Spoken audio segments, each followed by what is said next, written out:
Sebenarnya matriks itu apa sih? Kita sering diajarin di sekolah, tapi kita nggak benar-benar diajarin apa itu matriks sebenarnya hingga kita benar-benar memahaminya. Untuk bisa memahaminya, kita mulai dengan suatu vektor pada ruang dimensi.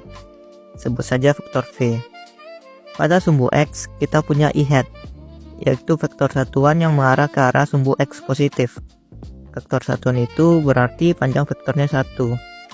Di sisi lain kita punya J hat, vektor satuan sumbu Y, yang mengarah ke arah sumbu Y positif. Untuk setiap vektor V yang berada di ruang 2 dimensi, kita bisa menuliskannya menjadi vektor V sama dengan A dikali I hat ditambah B dikali J hat, dengan A, B merupakan konstanta. Pada kasus vektor V di sini, kita bisa memakainya sebagai 3 kali vektor I hat ditambah dengan 2 kali vektor J hat. Berikutnya kalian perlu tahu apa itu transformasi linier. Transformasi linier adalah cara kita memanipulasi ruang sedemikian rupa dengan syarat mempertahankan garis lurus tetap lurus dan titik 0,0 tetap berada di tempatnya. Juga jarak antar gear atau kisi koordinat harus tetap sama.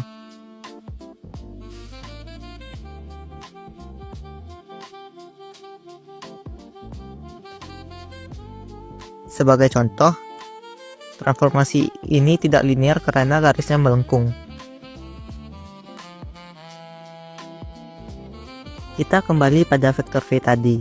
Misalkan terjadi suatu transformasi linear sehingga vektor ikut berubah. Kita sebut saja TV, transformasi dari V. Sekarang pertanyaannya, bagaimana cara mengetahui posisi TV dengan mengandalkan koordinat sebelum transformasi? Bisa dilihat di sini saya menampilkan bayangan koordinat sebelum transformasi. Jawabannya adalah dengan mengamati hasil transformasi dari I hat dan J hat. Karena pada saat kita melakukan transformasi linear, semua yang berada di bidang juga ikut ditransformasikan juga. Mari kembalikan koordinat seperti semula. Lalu tambahkan I hat dan J hat. Kemudian kita transformasikan kembali. Jika dilihat, transformasi dari I hat mendarat di 2,0, sementara J hat mendarat di 0,1. Dengan menggunakan vektor V sama dengan A dikali I hat ditambah B dikali J hat, lalu kita ganti I hat yang menjadi suatu vektor 2,0 dan J hat menjadi vektor 0,1, kemudian kita akan mendapatkan persamaan hasil transformasi dari vektor V. Posisi di mana I hat dan J hat mendarat inilah yang biasanya dikemas ke dalam suatu susunan persegi yang dibatasi kurung siku atau kurung biasa, yang biasa kita sebut matriks. Kolom 1 di mana I hat mendarat dan kolom 2 mewakili di mana J hat mendarat.